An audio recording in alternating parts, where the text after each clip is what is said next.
তো বন্ধুরা একটা খুবই খারাপ খবর শুনলাম কালকে সোশ্যাল মিডিয়াতে অরিজিৎ সিং পোস্ট করে জানাই দিছে যে সে আর গান গাইবো না। তো সেই পোস্টটা করার পরে কিন্তু খুবই ভাইরাল হয়েছে, পুরো সোশ্যাল মিডিয়াতে তুফান এসে গেছে। তো অরিজিৎ সিং এটা খুব খারাপ কাজ করছে। তার ক্যারিয়ারে এখনো বহুত বছর বাকি আছে, সে আরো বহুত গান গাইতে পাইতো। তো সে গান ছেড়ে দিল। সে এরম ভাবে কিন্তু বলে না যে আমি গান টোটালি বাদ দিছি।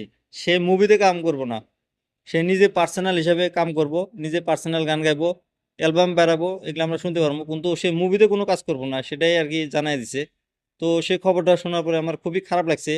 সে এত একটা ভালো সিঙ্গার, তার মতো সিঙ্গার বোধহয় ইন্ডিয়াতে বর্তমান টপ ক্লাস কেউ নাই গে। তো এই খবরটা শোনার পর আমার খুবই খারাপ লাগছে।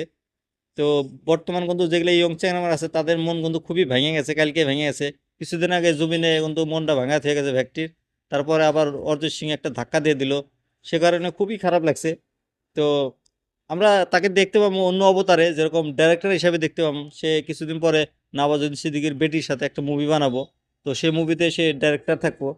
তো সে এরকমই কাজ করব, আর নিজের মুভিতে নিজের মতো কাজ করব। মানে মানুষের বুদ্ধিতে সে আর কাজ করব না, যেমন বলিউডে এক ঘায়া গান গাইতে গাইতে অরিজিৎ সিং বোরিং হয়ে গেছে। তো সেরকম গান আর গাবো না, সে নিজে আজাদ পক্ষীর মতো ঘুরে বেড়াবো বা উড়বো।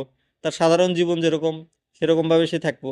মানে যেমন অন্য সিঙ্গারগুলা দেখি সেগুলা তো আকাশে উড়ে বেড়ায়, অরিজিৎ সিং তো আবার এরকম না, সে সাধারণ মানুষের মতো স্কুটি নিয়ে ঘুরে বেড়ায়।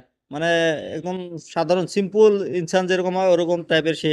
তো এরকমভাবে সে চলাফেরা করব, নিজের মতো কাজ করব।